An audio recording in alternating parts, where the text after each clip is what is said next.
Baik, berikutnya saya akan menyampaikan kenjenengan tentang syarat la ilaha illallah yang berikutnya, yaitu tentang cinta, Bapak Ibu semuanya. Oke. Kenapa saya sampaikan ini? Ini untuk menyelimuti apa yang kita pelajari. Kita kan barusan pelajari sesuatu yang besar. Nomor 15, 16 itu termasuk yang perhatiannya cukup besar. Sholat sunnah yang kita pelajari sudah cukup banyak, juga itu persoalan besar. Ini persoalan yang mengantarkan kita kepada kewalian. Yang bisa jadi orang mengatakan, ya kayak kalau kerjaan gue sih sholat gue. Kalau kita nggak diliputi oleh perasaan cinta bisa seperti itu. Maka saya sebutkan syarat la ilaha illallah yang tidaklah la ilaha illallah kita sempurna kecuali dipenuhi syaratnya. Sebagaimana kita ketahui bahwa miftahul jannah itu ada asnannya. Jika ditanyakan kepada Wahab bin Munabih, seorang ulama tabi'in, ini disebutkan dalam kitab Sahih Bukhari, alaisa la ilaha illallah miftahul jannah, bukankah la ilaha illallah adalah kuncinya surga? Qalu bala, tentu saja. Walakin ma min miftahin illa walahu asnan, tetapi setiap miftah itu ada asnannya, ada geriginya. Gerigi itu maksudnya adalah syarat la ilaha illallah. Jika geriginya pas, maka futihalaka fa in ji'ta bi miftahin lahu asnan, barang siapa yang datang ke depan pintu surga bi miftahin lahu asnan, dengan kunci yang asnannya, geriginya pas peruntukannya, futihalaka, maka pintu surga terbuka untuknya. Wa illa lam yuftah, jikalau tidak, lam yuftah, maka tidak akan terbuka. Maka diantara syarat la ilaha illallah adalah cinta, hubbi. Dan ini tidak cukup diucapkan dengan lisan. Saya cinta kepada Allah. Siapapun bisa mengatakan seperti itu. Setiap perkataan cinta harus mendatangkan bukti. Sayangnya sekarang frase atau kata-kata cinta itu sering dikonotasikan negatif. Karena cinta itu sepertinya kok milik anak muda saja. Seseorang yang mencintai calon pasangannya, subhanallah, akhirnya terjadilah pacaran dan lain-lain semisal itu. Itu yang selama ini kita konotasikan, sehingga cinta itu kecenderungannya jadi kayak negatif. Ketahuilah, cinta itu bergantung kepada objeknya. Kalau objek yang dicintai adalah kalimat la ilaha illallah, itu maka menjadi sangat mulia kedudukannya. Dan itu hak siapapun. Sekali lagi, cinta itu bergantung kepada objeknya, apa yang dicintai. Bahkan ternyata ini menjadi salah satu syarat dari 7 syarat kalimat la ilaha illallah. Yang jangan tahu bahwa yang namanya orang mencintai bagaimana, coba? Saya simpulkan dari akhirnya dulu. Mix start from ending. Mulai dari akhirnya. Akhir dari pembahasan kita adalah kita rela mengorbankan apapun demi yang kita cintai. Jadi pembahasan saya, kalau disimpulkan nanti, itu ujung-ujungnya. Bahwa jenengan mampu melakukan apapun karena alasan jenengan cinta terhadap kalimat la ilaha illallah. Sebagaimana saya sampaikan dengan berulang-ulang, seseorang mengucapkan kalimat la ilaha illallah, sesungguhnya dia sedang membubuhkan tanda tangan untuk taat, untuk patuh, untuk menerima, untuk ikhlas. Ini semua kita tanda tangan sebenarnya sadar tidak sadar. Nah, untuk melakukan itu semua enggak mungkin tanpa cinta, mustahil. Itulah mengapa disebutkan di dalam syarat la ilaha illallah. Coba Pak Parti dibacakan Quran surah Al-Baqarah 165, Pak Parti. Quran surah Al-Baqarah ayat 165. Ini salah satu dalil bahwa orang beriman itu cinta betul kepada Allah Subhanahu wa taala. A'udzu billahi minasy syaithanir rajim. Wa minan nasi man yattakhidhu min dunillahi andadan yuhibbunahum ka hubbillah walladzina amanu ashaddu hubban lillahi wa law يرى الذين ظلموا إذ يرون العذاب أن القوة لله جميعا وأن الله شديد العذاب. Masya Allah, Masya Allah. Ini motivasi buat Pak Pardi. Saya menceritakan ke jamaah di tempat lain, di Gunung Sepuh ada yang kalau ngaji membacakan ayat Al-Quran dan biasanya langsung dihafal. Jadi jangan saling hafal artinya. Jadi di antara manusia ada yang menjadikan selain Allah sebagai tandingan-tandingan baginya yang mereka cintai seperti mencintai Allah. Kahubbillah. Kemudian adapun orang-orang yang beriman sangat kuat cinta mereka kepada Allah Subhanahu wa taala. Jadi garis terbalik di bagian ini. Adapun orang-orang beriman cintanya kepada Allah tuh kebangetan istilahnya itu. Sementara ada orang-orang lain yang menjadikan cintanya dia kepada selain Allah seperti cintanya kepada Allah. Bapak Ibu semuanya. Konsekuensi atas cinta ini 4. Jangan perhatikan betul ini. Maksudnya cinta la ilaha illallah itu apa? Yang pertama, seseorang yang mengucapkan la ilaha illallah dengan cinta, maka dia wajib mendatangkan di dalam dirinya cintanya kepada Allah sebagaimana dalam ayat ini. Jadi dikatakan waladina amanu asaddu hubbalillah. Betul-betul cintanya tuh yaitu cinta banget kepada Allah Subhanahu wa taala. Maka paket cintanya dia kepada Allah, kecintaan kepada utusannya Nabi Muhammad SAW. Maka cinta kita kepada Rasulullah itu seiring dengan cinta kita kepada Allah. Tidaklah meningkat cintanya seseorang kepada Rasulullah kecuali dengan meningkatnya cintanya dia kepada Allah. Sekali lagi, tolong bagian ini menjadi garis terbalik. Karena hari ini begitu banyak orang yang mencintai Rasulullah melebihi cintanya kepada Allah. Orang rela datang jauh untuk sholawatan bersama Habib dengan alasan cintanya kepada Rasulullah, sementara subuhnya ketinggalan. Bukti nggak itu? Iya, oh, itu semuanya. Iya. Maka dengan alasan syafaatnya Nabi Muhammad SAW, padahal syafaat itu juga muncul atas izin dari Allah Subhanahu wa taala. Bagaimana mungkin orang mengatakan dia cinta kepada Nabi Muhammad SAW dan menempuh jalan yang jauh, kemudian dia telat sholatnya? Mustahil benar cintanya yang begitu. Gini bang, nah ini. Makanya cinta kepada Rasulullah itu seiring dan sepaket seiring meningkatnya cinta dia kepada Allah, pasti dia mencintai Rasulullah dengan cara yang benar. Kemudian konsekuensi atas syarat la ilaha illallah yang cinta ini adalah karena kita mencintai Allah dan mencintai Nabi-Nya, Rasulnya, maka wajiblah buat kita mencintai apa-apa yang dicintai oleh Allah dan Rasulnya.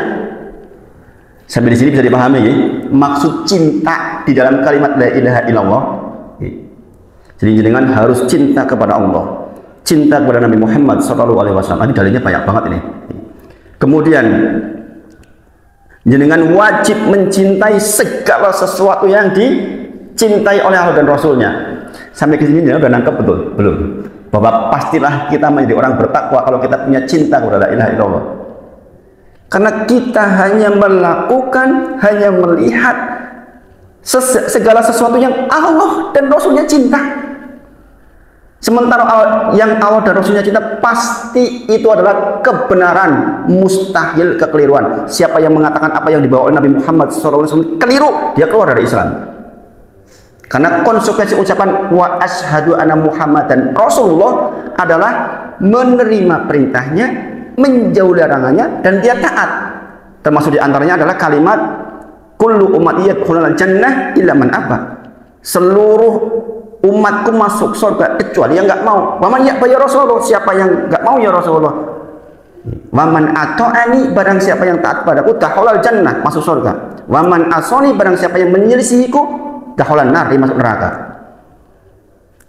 Yang ketiga, yang keempat, konsekuensi kalimat cinta dalam la ilaha illallah adalah mencintai orang-orang yang beriman kepada Allah dan taat kepada Allah. Ini bagian cinta dari kalimat la ilaha illallah. Bagaimana mungkin kita mengatakan cinta kepada Allah, cinta kepada Nabi Muhammad SAW, kemudian cinta kepada ketaatan yang disukai, kemudian ada orang taat kepada Allah, kok kita tidak cinta? Ini kan enggak nyambung. Kalau orang Cilacap bilang, nek ono wong yang masjid diwadehi, wadeh tau enggak? Alah, yang masjid najimen ngopo kayak kok kurang kerjaan mentos yang masjid. Ini udah nggak nyambung dengan kalimat la ilaha illallah. Ya mohon maaf, jenengan tahlilan setiap hari nggak suka sama orang yang cinta ke masjid, nggak nyambung tuh tahlilannya. Sangat dipahami Bapak Ibu. Jadi paketnya seharusnya kalau bagi jenengan yang masih mengamalkan paket orang seneng tahlilan harusnya 10 kali lipat cintanya ke masjid, karena dia mengucapkan la ilaha illallah dengan jumlah yang lebih banyak bagi yang masih mengamalkan. Tarjih Muhammadiyah mengatakan apa? Tidak diamalkan tarjih Muhammadiyah. NU masih mengamalkan. Seandainya ternyata dengan termasuk yang mengamalkan, maka konsekuensi yang 4 ini harus penuh ini. Jadi sekali lagi, maksud kalimat hubbi di dalam kalimat la ilaha illallah adalah kecintaan kita kepada Allah, cinta kepada Nabi Muhammad SAW, yang berarti kita mencintai apa-apa amalan-amalan yang dicintai oleh Allah dan Rasulnya, dan kita mencintai orang-orang yang taat kepada Allah dan Rasul. Inilah kalimat, arti kalimat aku mencintaimu karena Allah. Ini maksudnya. Sering dengar kan jangan? Saya mencintaimu karena Allah, saya membencimu karena Allah. Maksudnya apa? Saya mencintaimu karena ketaatanmu kepada Allah, bukan secara zatnya. Saya membencimu karena engkau menyelisihi Allah dan Rasulnya. Itu maksudnya Bapak Ibu. Jadi disebutkan dalam ayat ini, walladzina amanu asaddu hubbalillah. Orang-orang beriman itu cintanya kepada Allah itu kebangetan istilahnya itu. Pokok cinta banget gitu. Nah, ini akan menimbulkan turunan-turunan yang banyak. Sehingga ketika Allah berfirman A, maka A pula yang kita dengar, sami'na wa ata'na, itu cinta banget. Ingetin sama Abdul, suruh ganti ini.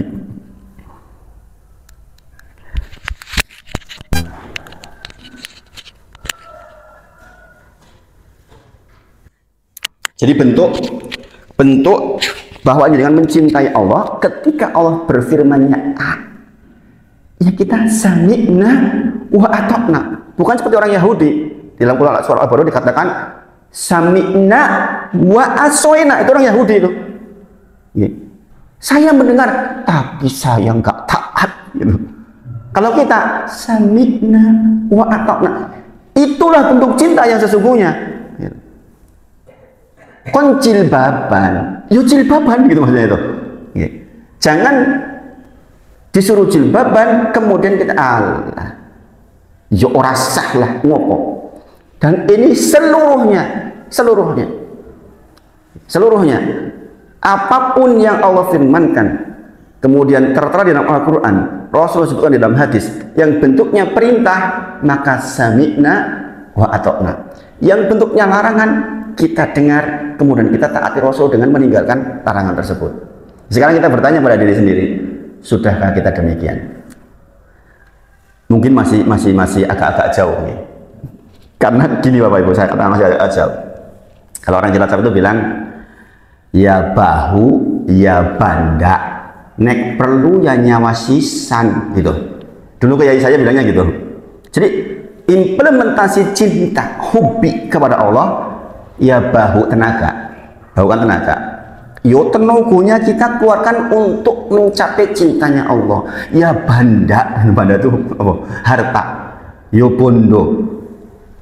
Harta yang Allah berikan kepada kita dalam rangka untuk mencintainya. Kebanyakan kita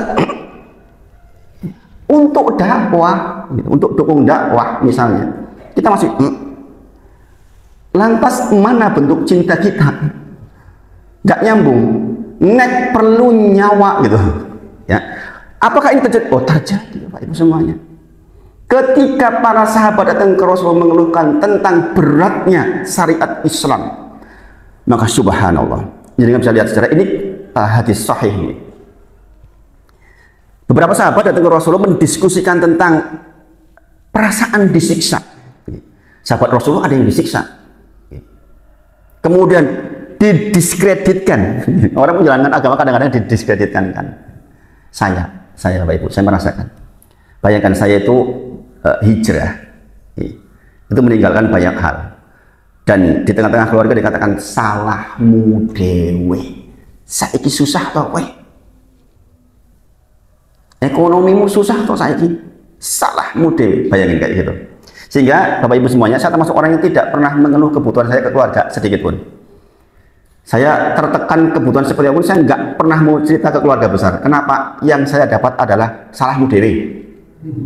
Oh, tidak pindah-pindah barang, hijrah baru hijrah opo gue. Begitu yang saya dapat. Subhanallah. Kemudian dijauhi Bapak Ibu. Saya masih ingat betul dulu ketika saya ikut pelatihan usaha. Ada kalimat yang saya ingat sampai sekarang. Nek kue sugih, wong-wong do kondo ngaku sedulurmu. Nek kue miskin, minggat kabeh. Bener gak sih itu? Bener buatan Bapak Ibu? Nek kue dadi bupati, kabeh ngaku sedulur. Bar kue tipu, minggat kabeh. Dan ini faktanya begitu, saya merasakan itu. Ketika saya kemudian sekarang hidup dengan keadaan yang serba pas-pasan, itu banyak teman-teman yang tidak lagi dekat, menjauh. Justru saya melihat teman-teman asli saya sekarang itu, ya Allah, yang dulu nggak begitu dekat dengan saya. Dua anak saya yang di Harun Asefi Putri itu, yang bayar SPP itu teman saya, namanya Mas Taufik, teman SMA jauh dulu, nggak deket. Ketika saya sukses, dia nggak deket-deket dengan saya. Masya Allah, ada orang-orang yang kelihatan betul aslinya, kemudian dihina Bapak Ibu semuanya. Jadi dengan melaksanakan syariat Islam dengan baik dan benar, itu ada potensi itu, dijauhi, dihina, didiskreditkan, bahkan di zaman Rasul disiksa. Maka hal itu dikeluhkan oleh para sahabat kepada Nabi Muhammad SAW, bukan tanpa mengeluh mereka. Maka kemudian Nabi Muhammad SAW menjelaskan apa yang dirasakan oleh orang-orang sebelum kalian, katanya. Setidaknya dua ini tercatat di dalam hadis tersebut. Yang pertama, dia rela dikuliti dagingnya demi untuk mempertahankan kalimat la ilaha illallah.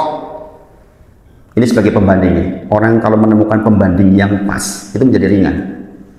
Nanti dengan buahnya Bapak Ibu Saudara sekalian, saya sampaikan buahnya. Buahnya dengan paham betul kalimat cinta ini, jenengan itu akan tentram, bahagia, senang ketika taat. Itu buahnya itu. Jenengan sedekah itu senang banget, jenengan tahajud itu senang banget, tentram banget. Musibah sebesar apapun, jenengan tetap tentram, tenang. Itu yang dirasakan itu nanti buahnya. Nih. Jadi buah hobi itu nanti itu, buahnya nanti itu buahnya. Rasul menyebutkan ada kaum yang, orang yang rela dikuliti Bapak Ibu.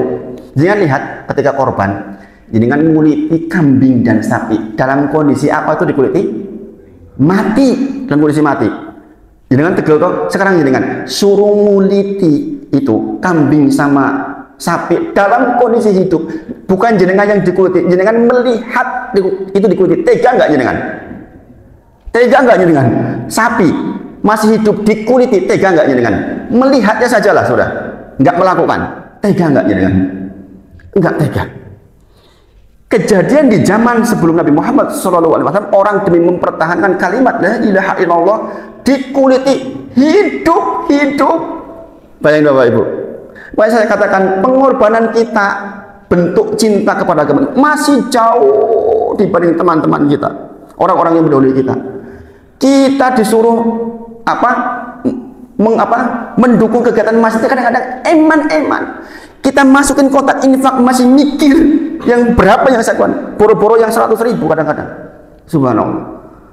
Padahal bentuk cinta kita ya itu, kata para sahabat. Bayangin Bapak Ibu, jauh nggak kita dengan para sahabat? Jauh banget. Kemudian kisah yang kedua, dan ini tersebut dalam hadis ini. Ada orang mempertahankan kalimat la ilaha illallahnya dengan digergaji. Dari mulai kepala terus ke bawah, terus ke dada, sampai ke bawah badannya terbelah dua demi mempertahankan kalimat la ilaha illallah, karena bentuk hubi kepada Allah, Rasul, ketaatannya kepada orang-orang beriman. Bayangin Bapak Ibu, segitunya. Jadi kalau hari ini kita mengatakan saya sudah cinta kepada Allah, sejauh mana pengorbanan kita? Sekali lagi, kalimat cinta identik dengan apa? Buktinya mana? Kan begitu. Gini belum gini. Lah ada ontangi wengi wis wegah-wegah la ilaha illallah. Padahal ini adalah syarat kalimat la ilaha illallah. Fa in ji'ta bimiftahin lahu asnan. Barang siapa yang datang ke pintu surga dengan asnan, dengan gerigi yang pas, futihalaka, maka terbuka lebar pintu surga untuknya. Fa illa lam yuftah. Jikalau tidak maka tak terbuka. Salah satu asnanya adalah hubbi, cinta. Maksud cinta sebagian sudah saya terangkan. Bapak Ibu semuanya, coba dengan resapi coba. Kita resapi diri kita sendiri. Sudahkah kita termasuk orang yang memenuhi syarat cinta di dalam kalimat la ilaha illallah? Jangan-jangan masih jauh.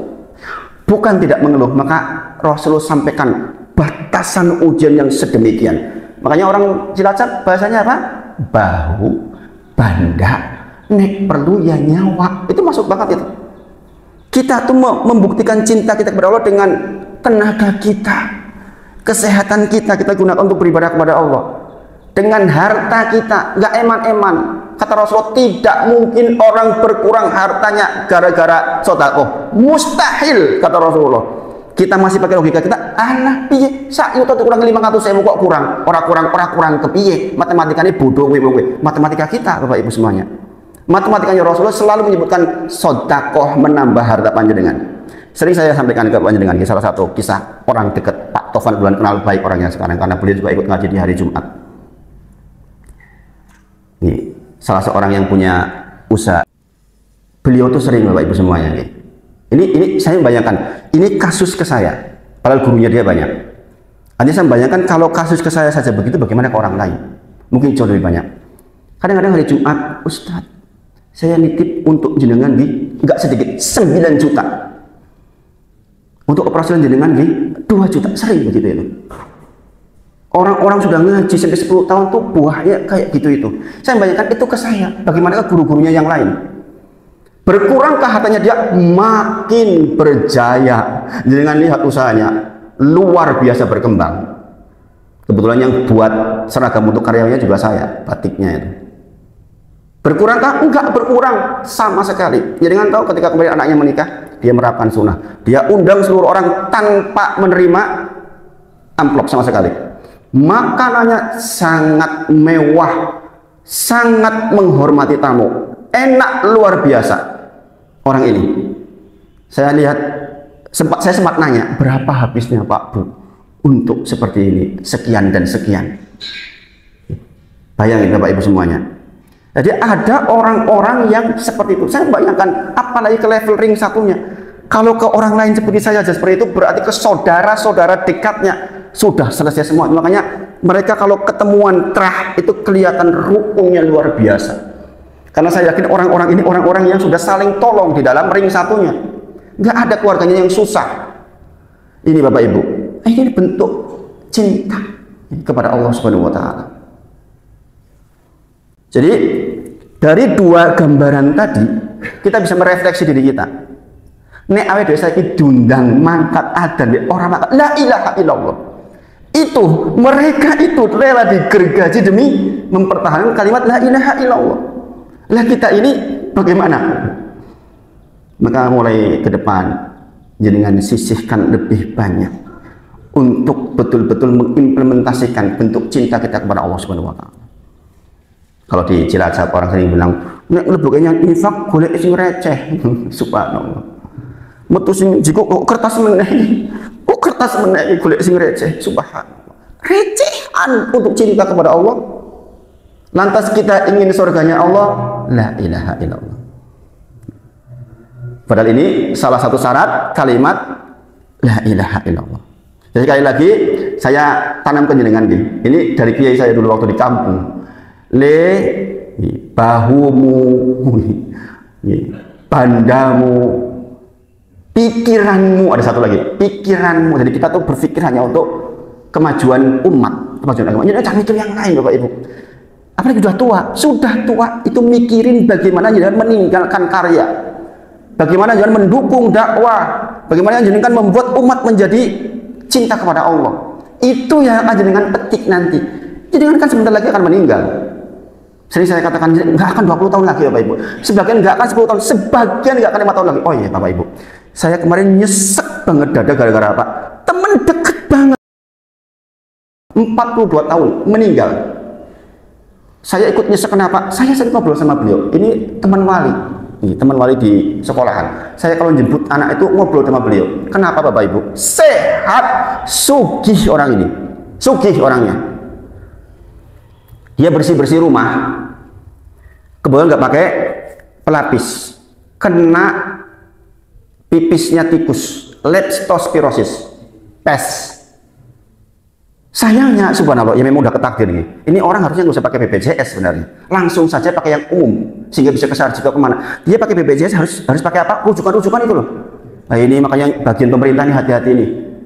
Jangan sampai orang sakit dipersulit harus pakai rujukan ini sampai kepada tempat yang bagus. Subhanallah. Dia ketahuan laptop itu setelah hari ketiga. Dia ke klinik ini belum ketahuan, dikasih obat biasa.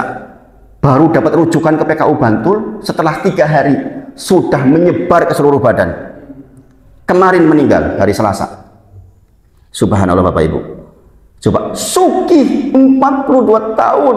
Kemudian anaknya juga pintar-pintar ini. Dulu waktu angkatannya Aziza, dia Aziza ranking 1, anaknya ranking 2. Sekarang angkatannya Abdul juga anaknya ranking 1, 2. Masya Allah, meninggal 42 tahun Bapak Ibu. 42 tahun. Dan kasus seperti itu berulang. Kebetulan di tempat saya Seribitan itu berulang itu. Sebelumnya juga ada orang juga sama kena pipis tikus juga. Jadi ini pengingat Bapak Ibu, kalau jangan bersih-bersih, pakailah pelapis. Karena yang dirasa sama demam. Mungkin jenengan nggak akan tahu bahwa itu leptospirosis. Betul nggak leptospirosis tes nih yang disebabkan karena virus di tikus itu. Jadi wong kita nih tanpa taat pun kita akan mati, ya enggak? Dan bisa mendadak seperti itu. Kenapa kita tidak memilih mati di dalam ketaatan? Makanya bahasanya betul. Lek perlu sak nyawa musisan dinggo mencintai Allah dan Rasulnya. Kita jangankan nyawa, harta saja masih eman-eman. Bapak Ibu, coba kita tanya pada diri sendiri, seberapa banyak harta yang kita keluarkan untuk cinta kita kepada Allah? Seberapa banyak yang untuk mendukung dakwah? Dakwah itu bagian besar Bapak Ibu semuanya. Dakwah itu bagian besar. Kita menjadi mengerti karena dakwah. Kenapa kita mencintai Rasulullah Bapak Ibu semuanya? Cinta yang kedua, cinta pada Rasulullah. Para ulama menyebutkan, kenapa kita mencintai Rasulullah lebih dari cinta kepada ibu bapak kita? Karena Rasulullah ditunjuk oleh Allah untuk menjadi penunjuk jalan menuju surga, Bapak Ibu. Bukankah dakwah yang mengantarkan kita kepada hal demikian? Jangan tahu karena mendengarkan dakwah. Saya tahu ilmu karena saya berguru. Maka hal-hal seperti ini harus lembut banget, Bapak Ibu semuanya. Harus lembut banget. Sekali lagi, jangankan kok nyawa, kita harta saja masih eman-eman. Ingat Bapak Ibu semuanya, la yajtami'u as-sukh wal iman fi qalbi abdin abadan. Makanya sering saya katakan buah ngaji itu harus jadi orang lomoh. Kenapa? Karena tidak pernah berkumpul antara as-sukh wal iman, antara perasaan pelit dan iman fi qalbi abdin abadan. Kenapa saya sebutkan ini Bapak Ibu? Karena bentuk cinta biasanya yang menghambat persoalan harta. Jadi dengan eman-eman ikilah uweku, Ini kan buah kerjaku, tak tabung-tabung wis suwi. Subhanallah. Subhanallah. Saya sampaikan ke jenengan, saya hidup itu tanpa punya tabungan loh Ibu. Padahal hidup harus terus berjalan. Tapi Allah selalu tolong. Allah selalu tolong. Dan itu menjadi bagian kesempatan pula buat orang-orang lain untuk menjadi bagian pertolongan. Kalau kita ditunjuk menjadi bagian pertolongan untuk kebaikan, oh itu keberkahan loh itu. Jangan merasa berkurang karenanya. Ya. Jadi tolong dicamkan betul bagian ini. Ya. Cinta itu identik dengan rela berkorban. Ya. Jadi cintanya bohong kalau kita hanya mengatakan cinta kepada Allah, cinta kepada Rasul, tapi kita tidak rela berkorban. Jadi nggak tahu nih, kalau kita melihat sejarah orang-orang yang cinta itu, apalagi sekarang ini zaman YouTube, nih, ada orang NTT, NTB, nih, kenalan lewat sosmed dengan orang Kanada, atau betul itu, atau betul, dia rela menempuh jalan yang jauh ke pelosok NTB demi untuk cintanya. Gini bang, orang mengatakan apa zaman dulu di zaman cinta-cinta zaman dulu itu, rela menyeberangi lautan api gitu. Gini Pak Parti itu ketika mau melamar istrinya, kayak lautan diseberangi. Itu betul dalam hal masalah meletakkan cinta kita kepada Allah.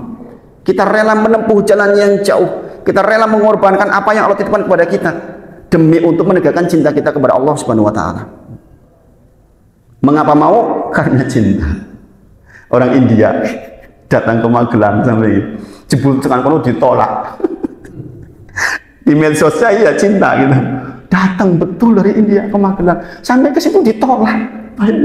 Nggak mau pulang dia ke kedutaan, nunggu sampai betul-betul dapat kalimat aslinya dari perempuannya. Katanya orang tuanya yang nolak.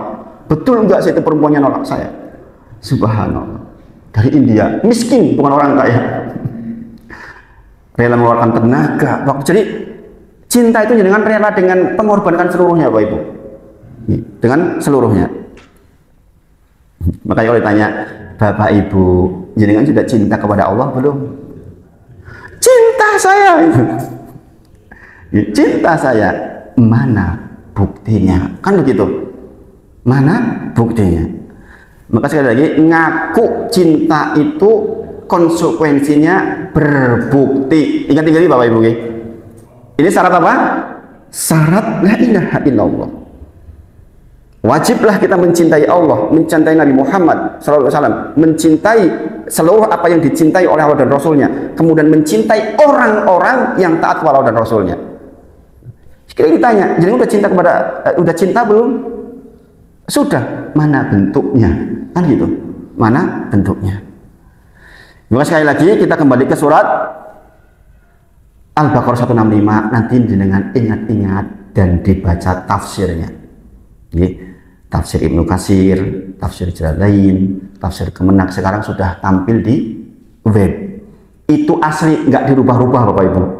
Kalau webnya web yang resmi, tafsir Ibnu Katsir ya benar, seperti apa yang tulis dalam kitab manual booknya. Saya sudah cek itu. Jadi jangan khawatir, oh jangan-jangan yang di internet nanti keliru. Enggak, di sumber aslinya maka sama persis. Kadang-kadang malah bentuk PDF. Jadi kitab aslinya difoto, klek, dipindahkan. Jadi asli gitu, asli. Kemudian jamnya sudah tidak mengizinkan. Saya ingin menyampaikan sebenarnya tentang salah satu man kuna fihi wajada bihinna halawatal iman. Nanti kita bahas di pertemuan berikutnya. Maka bentuk panenan panjenengan ketika jenengan sudah cinta kepada Allah, maka jenengan akan merasakan manisnya iman.